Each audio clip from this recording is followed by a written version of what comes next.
Hi everyone.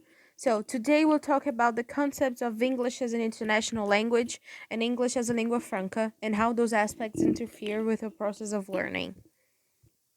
Do you know what English as an international language means? I'll tell you by giving an example. We often see English courses selling the idea that you speak like a native person when you graduate, but that doesn't sound right. In fact, we do learn English as an international language in which the speaker's culture and identity are disregarded. They teleport the target language, ignoring all the rest. Language is part of people's identity, so saying that someone will have to leave the cultural aspects that define them behind, just so that they could fit in a pattern established by only 17% of the world, doesn't make any sense, right? According to Crystal, roughly only one out of every four users of English in the world is a native speaker of the language. Another source, the British Council, says that only 5% of Brazilians speak English. Analyzing the current economic and social scenario and knowing that we live in a globalized world, how can people communicate?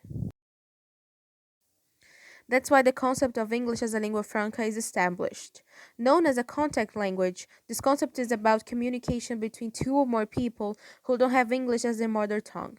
They won't sound like natives because they aren't, and they will probably make grammar mistakes, but that's fine once it's intelligible. They also adapt the terms so that they can be understood.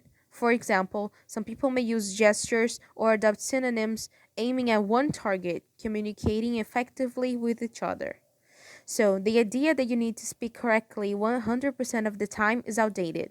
Of course, there will have formal occasions in which you need to adapt your language, but we are not engaged in formal activities all the time. As future teachers, we should see this concept as a tool. Most students are self conscious about the way they sound when speaking in English, and that interferes with the process of learning. Our students should know that it's okay to make mistakes and bring their accents into this new language. Also, to make it more relatable, we should teach the aspects of students' culture in English. I graduated in English in a course located in Barreto, Niterói. People here are not rich, and most of my classmates, just like me, never left the country. By that, I want to state that it doesn't make sense to only teach students how to communicate in airports or the elements that compound the American breakfast or even how they apply to college.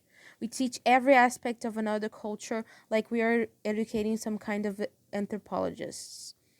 Using Brazilian culture as an example, we should teach our students about the Carnival, June Party, Brazilian writers who were so famous that their work was translated into other languages, singers like Carmen Miranda and Anitta who broke the language barrier and became international celebrities, etc.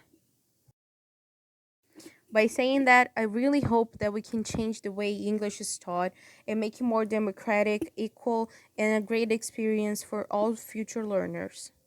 So that's it. Thank you for listening to me. Bye.